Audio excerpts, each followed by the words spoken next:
All right, welcome back to ABA exam review and the continuation of our RBT practice question series. Where we're going through another set of questions together and breaking them down. If you're new to the channel, welcome. If you're returning, welcome back. Please like and subscribe for all of our updates.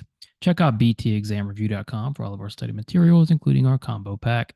When you pass your exam, let us know so we can include you in the Sunday shout out. Work hard, study hard. Let's get going. A friend is telling you a story about a dog they saw the other day that they really want to buy. They describe the dog as having a golden brown color, floppy ears, and a fluffy tail. They think they might buy one this weekend. What is your friend describing about the dog? Now, this is an interesting question. Not that it's difficult, but it's a little abstract. You can see we're not dealing with human behavior directly here. What's happening is your friend is describing how a dog looks. They're telling you they saw this dog, they want to buy the dog because the dog is cute, it's got golden brown colors, its floppy ears, and fluffy tail. If you were to describe something as far as how it looks, what would you be describing? Now, think about that in terms of behavior. If you were to tell me what a behavior looked like, what would you be describing to me? A, the function.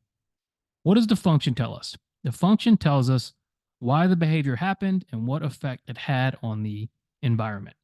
Your friend isn't describing why something's happening or the effect.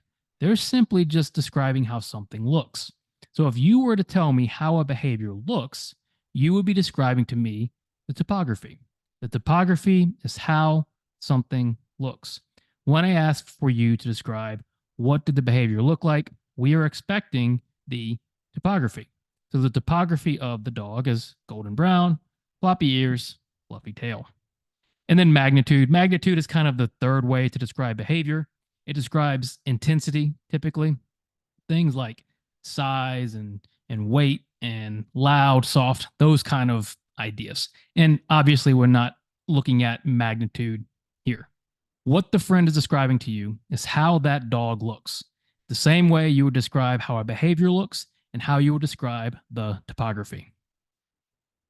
2 weeks after starting data collection with the client, you receive supervision from your behavior analyst. They tell you that your data looks good, but you should try and build additional rapport with the client because it may help during task completion. How should you respond to this feedback? We have a feedback question. On the RBT task list, it mentions specifically responding appropriately to feedback. As an RBT, you're going to be part of a team. You're going to have a supervisor, and you might have RBTs on your team as well. You might work with other professionals. It just depends on the makeup of the team.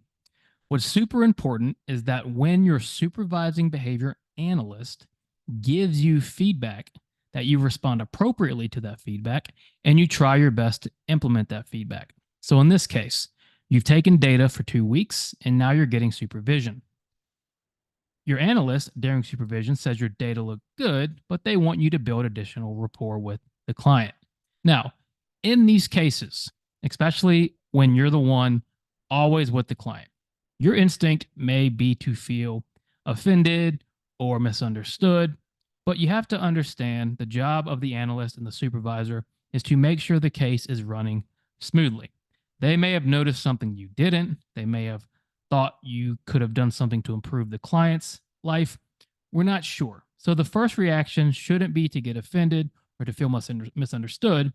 It should be to try to understand the feedback and then try to go ahead and implement that feedback if possible.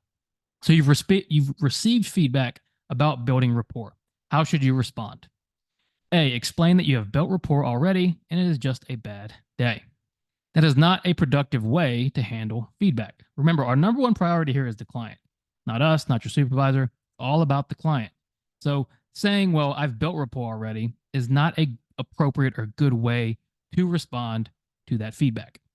B, attempt to build more rapport and don't ask questions. Now, building more rapport would be great, but you are part of a team. And as the RBT, you have a voice.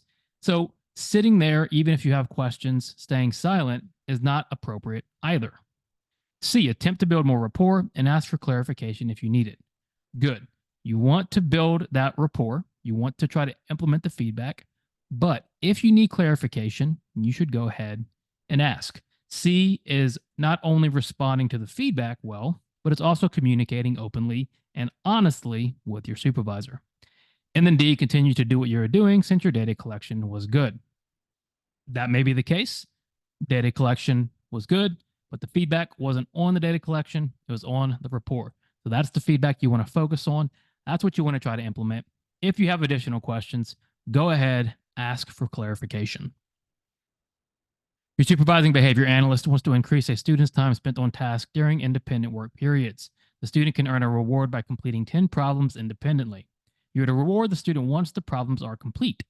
What type of schedule are you using? All right, we have a reinforcement schedule question. Remember, we have 4 basic schedules. We have fixed intervals, fixed ratios, variable intervals, and variable ratios. When we think about our schedules, we want to think in terms of fixed, and then in terms of, or fixed and variable, and then in terms of ratio intervals. Ratio simply means responses. Intervals mean time. Fixed means it's unchanging. Variable means it's changing or it's an average. So we have, in this case, a student who is, we want to increase their time spent on task during independent work periods. And so the student will earn a reward by completing 10 problems independently. So be careful here. The goal might be to increase time spent on task, but the reinforcement schedule is based on what? Well, it's based on the number of responses, because it's not about how long the student spends or how long it takes to do the problems. It's about the number of problems completed. And in this case, they have to complete 10 problems. Not an average of 10 problems, not 8 to 10 problems, a set number of 10 problems. So what type of schedule are you using? A, fixed ratio. Well, our 10 is fixed, not changing, and it's based on responses. A looks pretty good. What about B, fixed interval? The number is fixed, but it's not based on time. It's not based on an interval. It's based on the number of responses. So B is out. C, variable ratio. Ratio, yes, right, because we have responses, but variable implies an average or a range, and that's not what we have here. Same with D. We don't have variable because we don't have an average or range, and we don't have interval because we're not worried about time. So the type of schedule we're worried about and the type of schedule we're going to use is a fixed ratio 10. And that might be written FR10 or FR10 problems. Marcy orders the gnocchi dish at a fancy restaurant for her anniversary. When the dish arrives, Marcy tastes it and finds it is extremely salty and nearly inedible. Marcy informs the waitress, and the waitress offers to make Marcy another of the same dish, but Marcy declined the same order. What consequence likely affected Marcy's behavior? All right, so we have a consequence behavior change question, and consequences change future behavior. So we always want to know, how did that future behavior change? We have an instance where Marcy's behavior is the one we're looking at. We know she ordered the dish at a fancy restaurant. The dish arrived. Marcy tasted it, salty, inedible.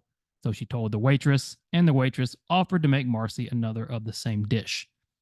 What happened when the waitress offered Marcy the chance to order the gnocchi again? Marcy declined. So we have Marcy originally ordering the dish.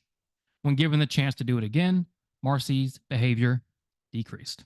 So Marcy's behavior was punished because before she ordered the dish, what happened? It was salty, it was inedible. When she had an opportunity again to engage in the same behavior, she didn't. The behavior declined. Therefore, Marcy's behavior was likely punished. Now, do we think Marcy's behavior was positively or negatively punished? Well, we think it was positively punished, right? Because when Marcy tried to eat it, it was incredibly salty. So the saltiness overwhelmed Marcy. Didn't want to eat it. Waitress said, I'll make you another one. Marcy declined to order it again to engage in that same behavior. It looks like positive punishment. So look at A, positive reinforcement. Marcy's behavior did not increase. She did not go back and order that dish again. So reinforcement is out. What happened was Marcy was positively punished.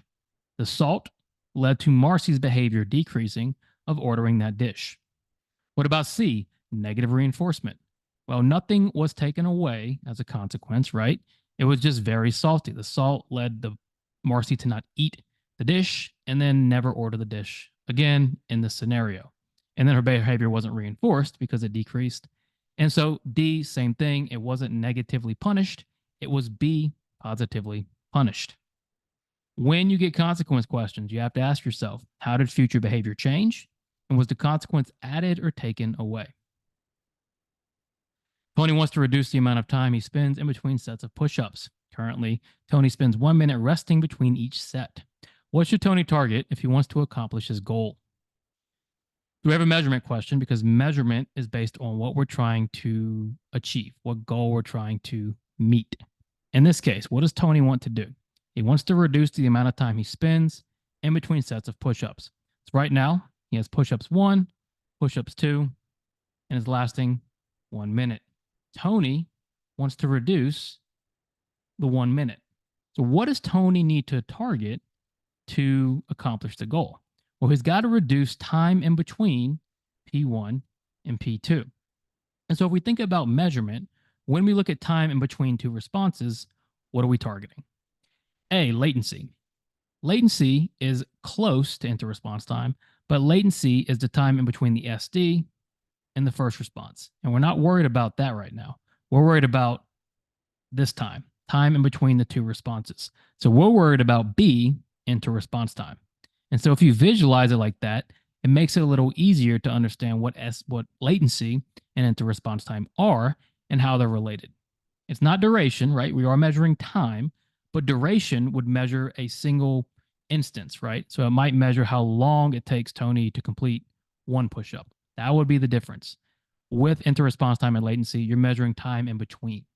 And then frequency, obviously not frequency. It's all about a count. We're not counting anything here. We're measuring time, and specifically the time in between sets of push-ups. Thanks for watching. Check out btexamreview.com for all of our study materials, including our combo pack. When you pass your exam, please let us know so we can include you in the Sunday shout out. Subscribe if you are not already. Work hard, study hard. See you soon.